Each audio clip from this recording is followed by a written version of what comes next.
बिस्मिल्लाहिर्रहमानिर्रहीम। अस्सलाम वालेकुम स्टूडेंट्स, उम्मीद है कि अब तमाम स्टूडेंट्स खैरियत से होंगे। एक्सरसाइज 1.2 की जानिब चलते हैं। हमारा क्वेश्चन नंबर 1 है, फ्रॉम द फॉलोइंग मैट्रिसेस। यहाँ पे जो मैट्रिसेस दिए गए हैं, identify unit matrices, row matrices, column matrices and null matrices.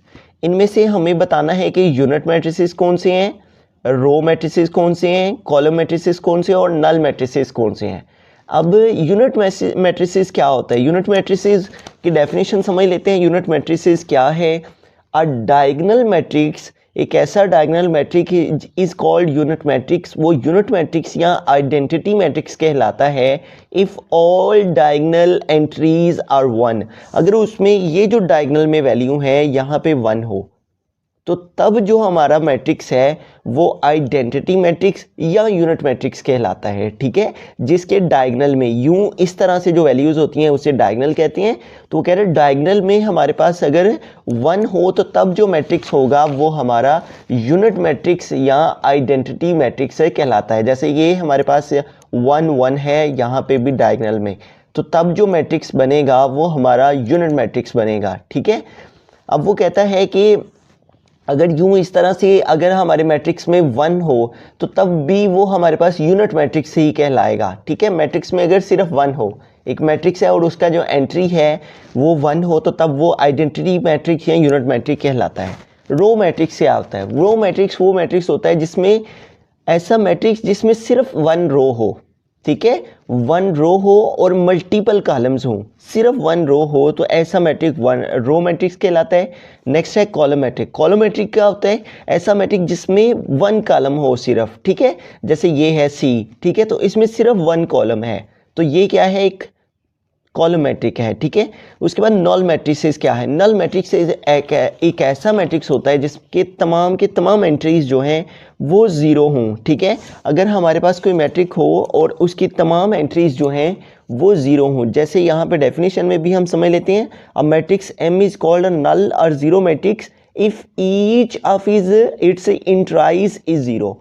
अगर इसकी तमाम की तमाम एंट्रीज जो हैं, जिसके अंदर तमाम के तमाम जो एलिमेंट्स आ रहे हैं वो ज़ीरो हों तो तब जो हमारा मैट्रिक्स है वो नल मैट्रिक कहलाता है। ठीक है, तो यहाँ पे हमारे पास जो फर्स्ट पार्ट है वो है ए। ठीक है, और इसकी वैल्यू क्या है? 0 0 0 एंड 0। तो यहाँ पे हमारे पास इस मैट्रिक्स में देखें तमाम के तमाम जो एंट्रीज़ हैं वो क्या हैं? ज़ीरो हैं। तो अभी अभी हमने पढ़ा है लास्ट डेफिनेशन में कि अगर हमारे एलिमेंट जो हैं वो सारे के सारे मैट्रिक्स में ज़ीरो हों तो तब जो हमारा मैट्रिक होगा वो नल मैट्रिक कहलाएगा। तो यहाँ पे देखें सारे के सारे ज़ीरो हैं तो इसलिए जो मैट्रिक्स ए है वो क्या है? हम लिखेंगे matrix A is a null matrix. ये एक नल मैट्रिक है। ठीक है, इसको ज़ीरो मैट्रिक भी कहा जाता है, इज़ अ नल मैट्रिक्स। और ये क्यों नल मैट्रिक्स है आगे हम रीज़न भी लिख लेते हैं, बिकॉज क्योंकि ईच ऑफ इट्स एंट्रीज, इसकी जितनी एंट्रीज हैं, each of it's entries is zero. ठीक है, क्योंकि इसमें आने वाले तमाम एलिमेंट्स जो हैं वो ज़ीरो हैं, इसलिए ये मैट्रिक्स ए हमारा नल मैट्रिक्स है। नेक्स्ट बी पार्ट है, तो यहाँ पे देखें हमारे पास सिर्फ 1 रो है। ठीक है, और मल्टीपल कॉलम है 1 2 एंड 3।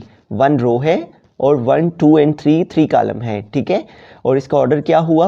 1/3। ठीक है, तो अभी हमने स्टार्ट में क्या पढ़ा? ऐसा मैट्रिक्स जिसमें सिर्फ 1 रो हो तो उसे हम रो मैट्रिक्स कहते हैं। ठीक है, जिस मैट्रिक्स में सिर्फ 1 रो हो उसे हम रो मैट्रिक्स कहते हैं। तो हम लिखेंगे matrix B is a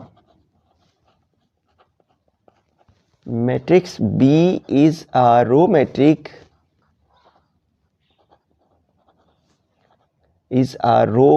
matrix because it has only 1 row, because it has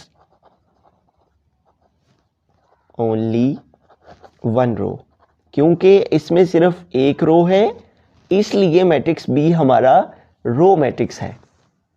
part number C है, तो इसमें देखें सिर्फ 1 कॉलम है। तो अभी मैंने स्टार्ट में डेफिनेशन में बताया कि ऐसा मैट्रिक्स जिसमें सिर्फ 1 कॉलम हो उसे हम ऐसे मैट्रिक्स को कॉलम मैट्रिक्स कहते हैं। तो हम लिखेंगे matrix D, matrix C is a column matrix. ये मैट्रिक्स सी एक कॉलम मैट्रिक्स है बिकॉज, ये क्यों कॉलम मैट्रिक्स है? Because it has only one column. ठीक है, क्योंकि इसमें सिर्फ एक ही कॉलम है, इसलिए ये मैट्रिक्स सी जो है हमारे पास कॉलम मैट्रिक्स कहलाएगा because it has only one column. Part number D है, तो इसमें देखें यहाँ डायगोनल में 1 है, तो हमने स्टार्ट में डेफिनेशन में समझा था यूनिट मैट्रिसेस की डेफिनेशन में कि अगर हमारे पास एक ऐसा मैट्रिक्स इस तरह से हो कि उसके डायगोनल में 1 हो, तो ऐसा मैट्रिक्स हमारा यूनिट मैट्रिक्स कहलाएगा। तो हम लिखेंगे matrix D is a unit matrix. जो मैट्रिक्स डी है वो यूनिट मैट्रिक्स है बिकॉज, क्योंकि बिकॉज ऑल डायगोनल एंट्रीज, इसके जितने भी डायगोनल में एंट्रीज आ रही हैं, ठीक है, all diagonal entries of the matrix D R 1। ठीक है, मैट्रिक्स डी की ये जो एंट्रीज हैं ये 1 है, इसलिए ये एक हमारे पास यूनिट मैट्रिक्स कहलाएगा। ठीक है, अगर डायगोनल में 1 हो तो तब जो मैट्रिक्स आएगा वो यूनिट मैट्रिक्स आएगा।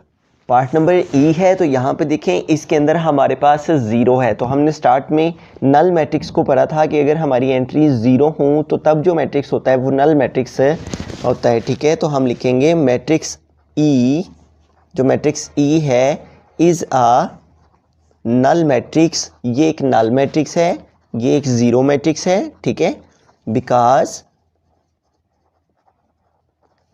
ईच